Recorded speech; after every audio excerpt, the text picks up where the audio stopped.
Hello everyone, कैसे हो आप सभी। मैं हूं अमनीश मिश्रा। स्वागत है आप सभी का यूपीएससी वाले में। तो ये हमारा एक नया कैप्सूल कोर्स है जिसमें हम D-2 डी होता है आपका करंट ईयर। ठीक है, करंट ईयर -2। फॉर एग्जांपल 2020 चल रहा है तो -2 मतलब 2018 से लेके 2020 तक के हम क्वेश्चंस को इसमें कवर अप करने की कोशिश करेंगे। हम सब्जेक्ट वाइज चलेंगे। अभी हम पॉलिटी ले रहे हैं, इसके अलावा बाकी सारे इकोनॉमिक्स, ज्योग्राफी, ठीक है, history, science and tech and other subject लेने की कोशिश करेंगे। ठीक है, इस कोर्स का नाम कैप्सूल कोर्स है। इसमें फॉर एग्जांपल अगर हम पॉलिटी का कर रहे हैं तो चैप्टर वाइज कौन सी ईयर में कौन सा क्वेश्चन पूछा गया है, कौन सा टॉपिक है, कौन सा सब टॉपिक है, सारी चीज़ें करेंगे। अगर आपको वीडियो लास्ट में अच्छी लगेगी तो वीडियो को लाइक करना, शेयर करना, सब्सक्राइब करना। बुरी लगेगी तो डिसलाइक करना। डिसलाइक करने के साथ साथ आप मुझे बताओ क्या बुरा लगा, ताकि हम अपनी वीडियो में इम्प्रूव कर सकें। और मेरा नाम है अमनीश मिश्रा, ये मेरी पर्सनल वेबसाइट है। और अगर आप फ्री टेस्ट सीरीज अगर ज्वाइन करना चाहते हैं तो ई टेस्ट बुक से ज्वाइन कर सकते हैं। ये हमारी कम्युनिटी है पढ़ेंगे.com। ये हमारा टेक्नोलॉजी पार्टनर है AWCS। तो चलिए आगे चलते हैं और देखते हैं पहला क्वेश्चन क्या है। यहाँ पे पहला क्वेश्चन आपसे पूछ रहा है, consider the following statement regarding the salient feature of constitution of Jammu and Kashmir. ठीक है, अब ये जम्मू एंड कश्मीर के बारे में पूछ रहा है। It declares the state of J&K is not an integral part of India. Second statement कहता है, it consist a list of directive principles that are to be treated as fundamental in the governance of the state। इसमें question पूछ रहा है, which of the statement given above is या और correct.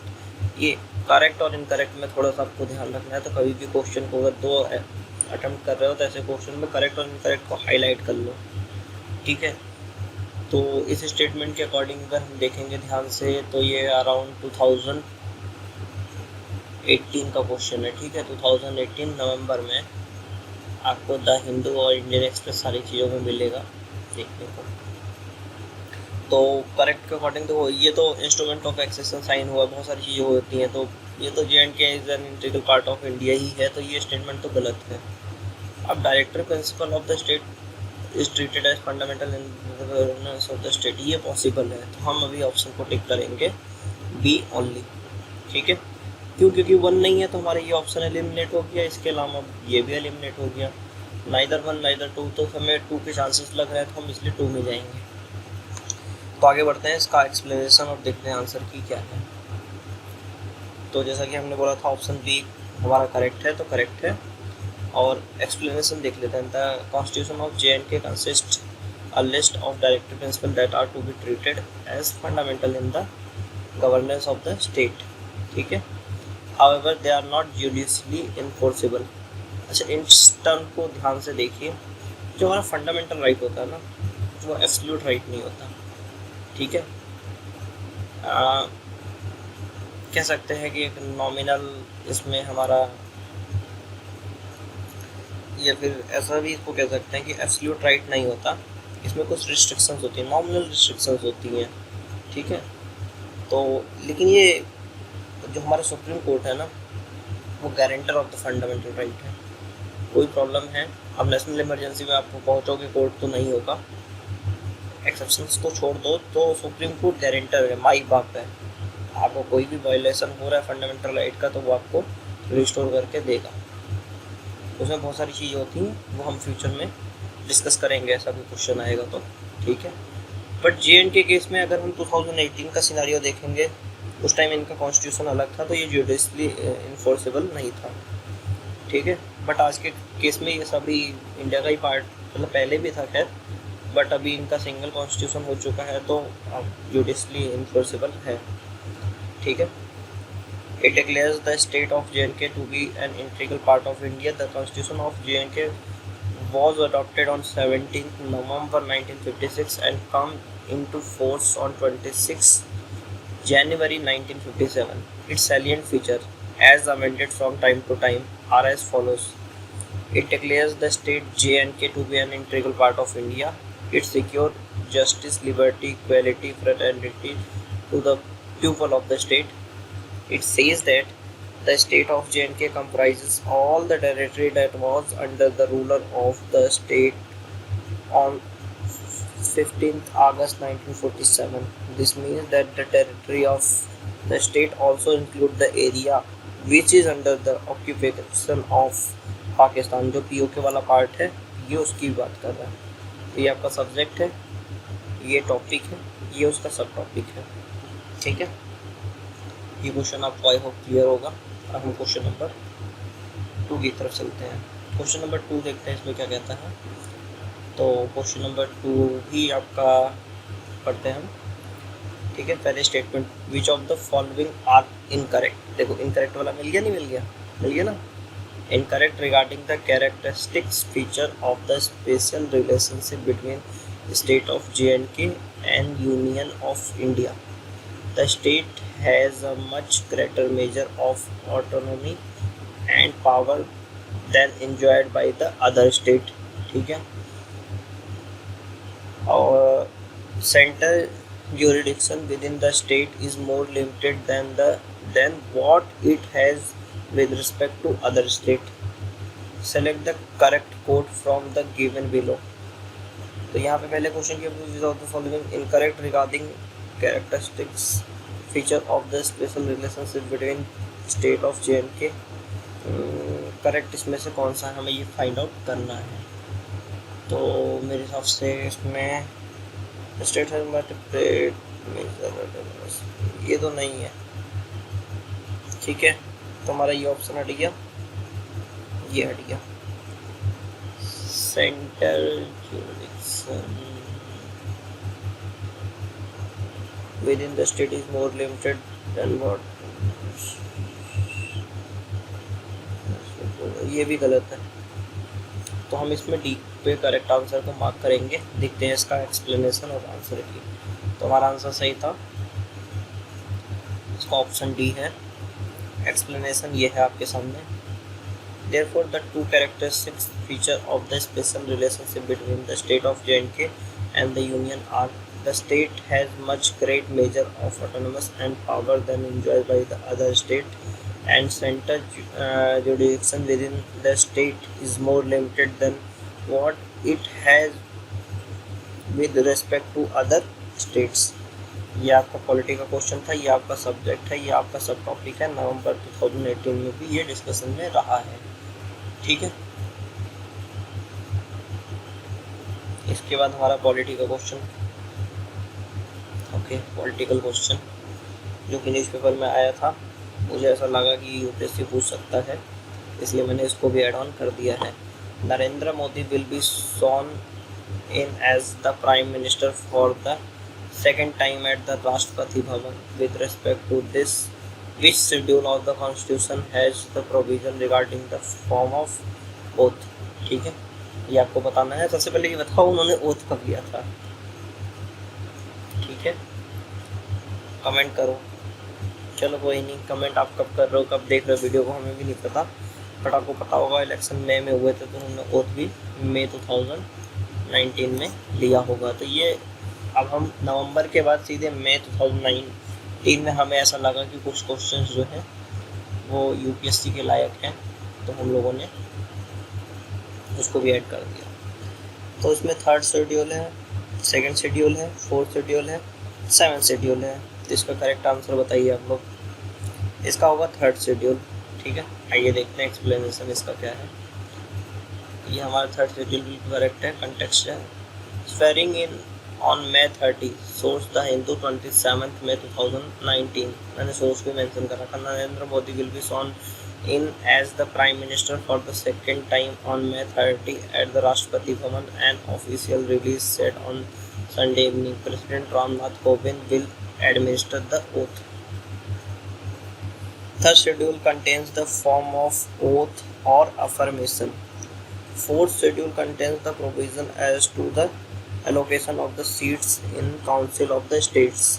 तो ये पॉइंट्स ना जो आपको इसमें एक्सप्लेनेशन में मैंने दिया हुआ है एम ही नहीं दिया हुआ है, इसको थोड़ा सा ध्यान से आप लोग देख लेना कि थर्ड में तो हम ओथ एफर्मेशन लेते हैं, इसके बाद सीट्स कितनी एलोकेट होंगी वो फोर्थ शेड्यूल में आपकी डिफाइंड है।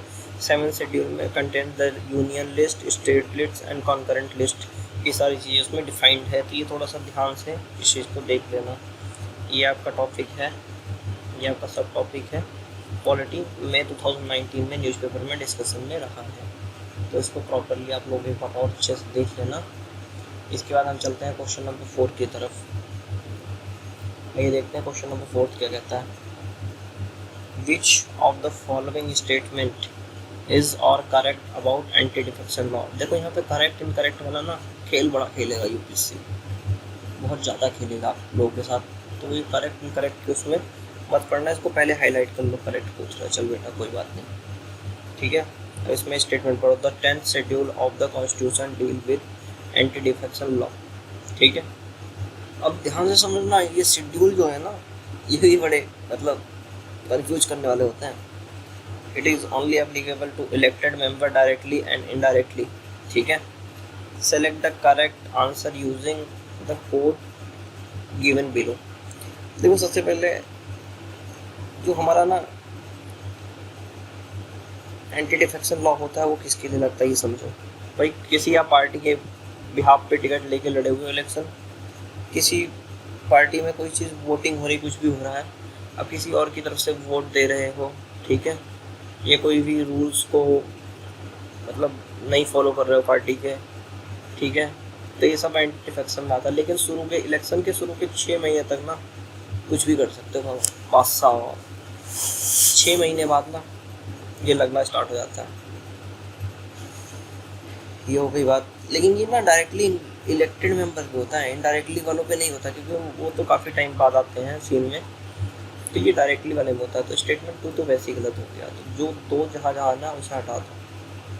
अब तक 10th शेड्यूल तो ऑब्वियसली इतना तो आपको पता होना चाहिए 10th शेड्यूल में है, तो इसी से एकदम एलिमिनेशन मेथड पे चलो, एकदम ज़्यादा दिमाग मत लगाओ, एलिमिनेशन मेथड पे फॉलो करो।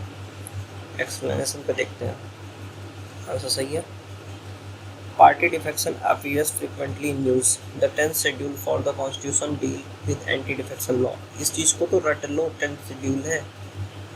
The 10th schedule was inserted in the Constitution in 1985. It lays down the process by which legislature may be disqualified on the ground of defection by the presiding officer of legislature based on a petition by an other member of the house. It is applicable for both elected and nominated. तो मैं शायद पीछे थोड़ा सा मैंने गलत बोल दिया था कि नॉमिनेटेड पे नहीं होता, नॉमिनेटेड पे भी होता है, लेकिन ये काफ़ी टाइम बाद आते हैं। टेक्निकली देखा जाए तो इन पर नहीं होना चाहिए, क्योंकि इलेक्शन की सारी प्रक्रिया हो जाती है, काफ़ी टाइम बाद प्रेसिडेंट नॉमिनेट करते हैं, बट स्टिल इन पे भी लगता है, ठीक है। मैं गलत था पीछे, अभी मैंने अपने आप को करेक्ट कर दिया। ये उन पे भी लगता है। एक्सप्लेनेशन थोड़ा सा मैं ध्यान से उतर गया था, आई एम सॉरी उसके लिए। उन पे भी लगता है। ये आपका टॉपिक सब टॉपिक हो गया। ये जुलाई 2019 में क्वेश्चन जो है ट्रेंडिंग पे रहा है। इसके अलावा हम चलते हैं क्वेश्चन नंबर 5 की तरफ। आइए देखते हैं 5 क्या कहता है। Consider the following with reference to article 370। बताओ 370 किसके चीज़ के लिए होता है, किसके लिए होता है, ठीक है। और 370 आ गया तो मतलब समझ जाओगे किस स्टेट की बात हो रही है, ठीक है। स्टेटमेंट देखते हैं। It provide that the president on recommendation of parliament has the power to amend or cease the implementation of article 370 through a public notification, ठीक है। 73rd and 74th Amendment Acts of the Constitution cannot apply to J&K due to article 370। Select the correct statement. अब देखो पहले correct लिखा ना, इसको तो highlight कर लो, करेक्ट ही देखना है, ठीक है। Using the code below 1 2 both 1 and 2 neither. तो जी एक चीज़ तो ध्यान रखो, 73rd 74th के टाइम जो भी अमेंडमेंट्स हुए थे वो 370 की वजह से J&K में नहीं अप्लाई हुए थे। ये तो बिल्कुल करेक्ट है। ये स्टेटमेंट हो सकता है, ये भी हो सकता है, इनमें से भी हो सकता है भी। अब नाइदर वाले तो छोड़ दो,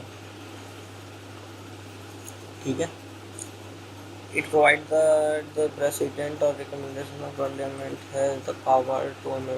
हाँ ठीक है, अभी न्यूज में रहा है एक सिंपल प्रेसिडेंशियल ऑर्डर या फिर नोटिफिकेशन से इसको रिमूव किया जा सकता है, तो ये भी करेक्ट है। तो मेरे हिसाब से इसका ऑप्शन होना चाहिए सी। चलो देखते हैं क्या है।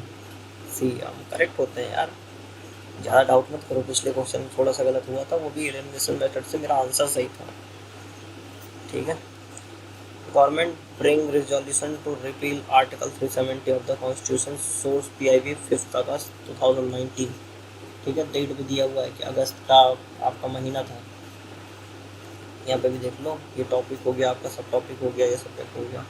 Constitution applicable to the Jammu and Kashmir order 2000 issued by the president to supersede the presidential order 1954 resolution for repeal of article 370 of the constitution, Jammu and Kashmir reserve second amendment bill 2019 under the article 370 subclause 3 of constitution provide that the president on recommendation of the parliament has the power to amend or seize the implementation of Article 370 through a public notification. 73rd and 74th Amendment Acts of the Constitution cannot be applied to Jammu and Kashmir due to Article 370। तो मैं आशा करता हूँ question number 5 तक आप लोगों को clear हो गया होगा।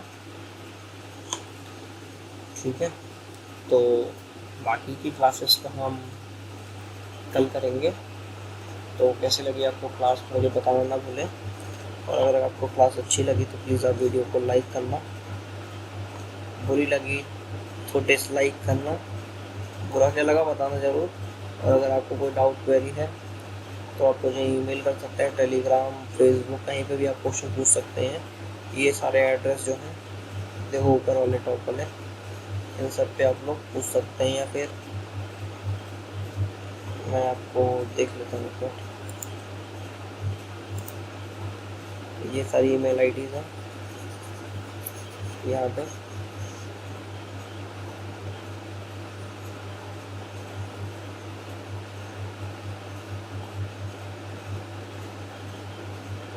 ठीक है, कोई भी डाउट कुछ भी होगा सब पूछ सकते हैं, कहीं पे भी है।